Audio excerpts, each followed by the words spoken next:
घासल्याशिवाय धार नाही तलवारीच्या पातीला, मराठी शिवाय अर्थ नाही महाराष्ट्राच्या मातीला. सर्वांना माझा नमस्कार. आज 27 फेब्रुवारी मराठी भाषा गौरव दिन. या निमित्त आपण सर्वांना मराठी राजभाषा दिनाच्या हार्दिक शुभेच्छा. इसवी सनाच्या 12व्या शतकात संत ज्ञानेश्वरांनी जी भाषा रुजवली, संत नामदेव, संत तुकाराम, संत एकनाथ यांसारख्या संतांनी जी भाषा जगवली, छत्रपती शिवाजी महाराजांनी जी भाषा पारकीय आक्रमणापासून वाचवली आणि कुसुमाग्रजांसारख्या अनेक साहित्यकांनी जी भाषा वाढवली, त्या मराठी भाषेचा गौरव दिन आपण साजरा करीत आहोत.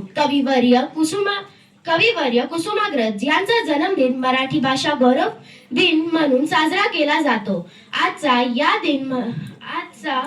आजच्या युगात मराठी भाषिक लोक नोकरी निमित्त, व्यवसाय निमित्त संपूर्ण विश्वात पसरलेले आहेत. जगात 10 कोटी लोकांची मातृभाषा मराठी आहे. आपल्या पूर्वजांनी आपल्याला संस्कृतीतून, साहित्यातून मराठी भाषेचा वारसा दिलेला आहे. आपण आणि भविष्यातील पिढी दिलेले आहे.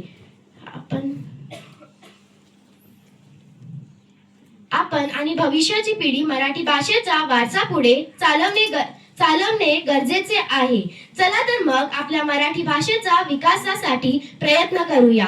शेवटी मी एवढंच म्हणेन की ज्ञानेश्वरांनी लिहिली ज्ञानेश्वरी, तुकारामाने रचली गाथा. ज्ञानेश्वरांनी लिहिली ज्ञानेश्वरी, तुकारामाने रचली गाथा. चला समृद्ध संपन्न करूया आपली मराठी भाषा.